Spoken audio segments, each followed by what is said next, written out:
जरा सोचिए, जिस पर आपकी सुरक्षा का जिम्मा हो वही आपकी जेब पर किस तरह से सेंध लगा दे तो आप क्या करेंगे। उत्तर प्रदेश के मऊ से ऐसी एक घटना सामने आई है जहां पर एक वर्दी वाला चोर कैमरे में ही कैद हो गया, जिसके बाद पूरे इलाके में भड़कम मच गया है। तो वहीं पुलिस आरोपी की तलाश में जुट गई है। सीसीटीवी फुटेज भी सामने आया जहां खाकी वर्दी में एक शख्स पेट्रोल पंप के पास स्कूटी पर सवार होकर आया। उसने अपनी स्कूटी रोकी और पंप के पीछे जाकर देखा। थोड़ी देर में पंप पर खटिया लाकर सो रहे शख्स के पास गया और उसे देखने के बाद उसके पास रखे मोबाइल और पर्स लेकर तुरंत ही वहां से फरार हो गया।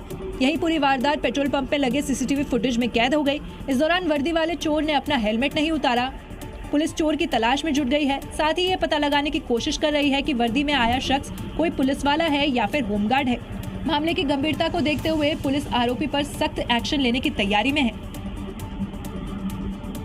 तो उत्तर प्रदेश के बहराइच में बीजेपी की जन आक्रोश रैली में उस वक्त अफरा तफरी मच गई जब पुतला दहन के दौरान आग की लपटें अचानक से भड़क उठी और विधायक अनुपमा जायसवाल उसकी चपेट में आ गए।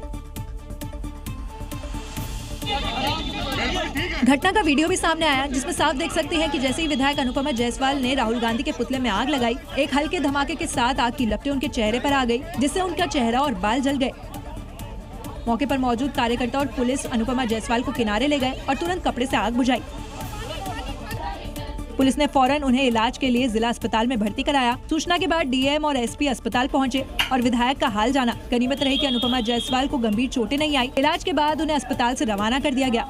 बता दें कि नारी वंदन अधिनियम का विरोध करने पर बीजेपी ने विपक्षी पार्टियों के खिलाफ प्रदर्शन आयोजित किया था, जिसमें पुतला दहन। देश भर में गर्मी ने अपना प्रचंड रूप दिखाना शुरू कर दिया है। मध्य प्रदेश से लेकर उत्तर प्रदेश और छत्तीसगढ़ तक तापमान 45 डिग्री के करीब पहुंचा और हालात ऐसे हो गए हैं कि लोगों का घर से बाहर निकलना अब मुश्किल हो गया है। साथ ही साथ अस्पतालों में भी अब खास इंतजाम किए जा रहे हैं,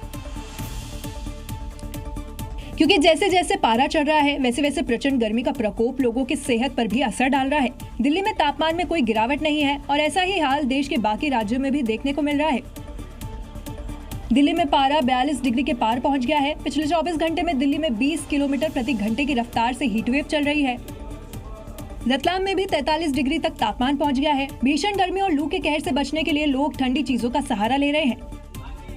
वहीं कोरबा में चिलचिलाती धूप के कारण लोगों का घर से निकलना मुश्किल हो गया है। पेड़ पौधे तक सूखने लगे हैं। उधर यूपी के संभल में भी तापमान 45 डिग्री तक पहुंच गया है। अस्पतालों में डिहाइड्रेशन और हीट स्ट्रोक के मरीज बढ़ रहे हैं। बलिया में भी हीट वेव से निपटने के लिए स्पेशल वार्ड तैयार किए गए हैं। इसलिए दोपहर में बाहर निकलने से बचे, लिक्विड चीजें ज्यादा ले, क्योंकि सावधानी ही इस गर्मी से बड़ी सुरक्षा है।